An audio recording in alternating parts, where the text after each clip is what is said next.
Okay, so hello everyone. My name is Eleonora Darnese, and today I'm gonna present you the information technology for life science as what we intend at NECSTLab.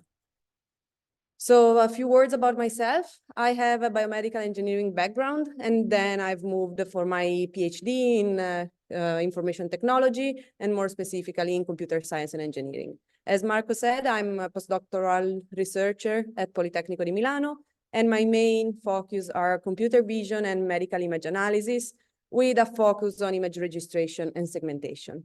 So what we do here at NECSTLab that follows the IT for life science paradigm is working on three main areas. One is based on image processing and medical imaging. One is related to genomic, and the last one is related to well-being and wellness.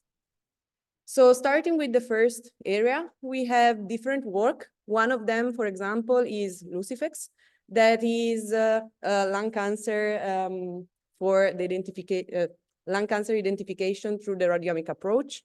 And what we have here is that we have created an automatic pipeline that starts from routinely acquired medical images like CT and PET.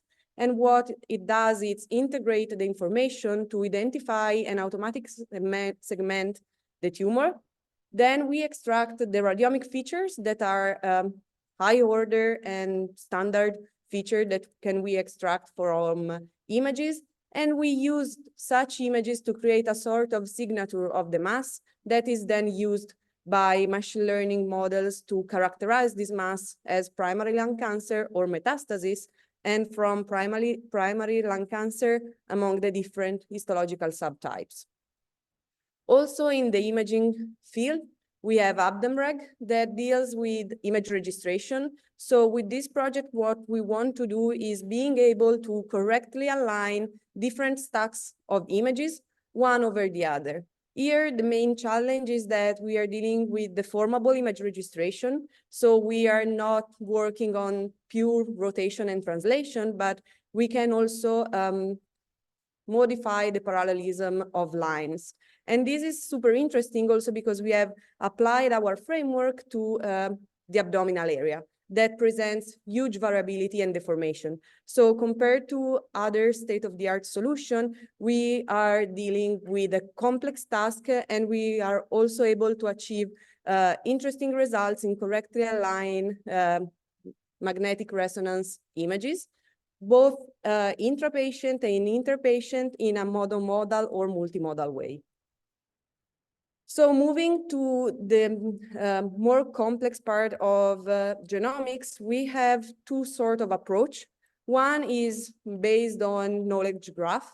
So we have different projects that are dealing with different steps of the entire pipeline, starting from the construction of the biomedical knowledge graphs to the representation of this graph, and then feature selection that can be based on task-driven automatic methods.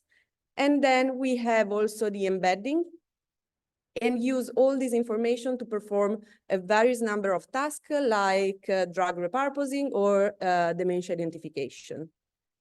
Also, in the part of genomics, we have worked on different stage of the genomic pipeline, going from the quality filtering till scaffolding and gene annotation, and we have exploited different type of architectures, namely GPUs and FPGAs. As we can see, we have different tools in this domain that can achieve interesting results, both in terms of energy efficient and speedups against state-of-the-art solution, but also they are they can be integrated into tools already there in the state-of-the-art. Last but not least, we have the third area that is dealing with the broad concept of well-being and wellness. And in this sense, we can have OptoSense, that is a prototype mask that uses an optical system to understand how well we sleep. So what we have is that sleep is critical for all of us, and have a good quality of sleep is interesting. And so sleep the detection of the stage in our sleep are super relevant to ourselves.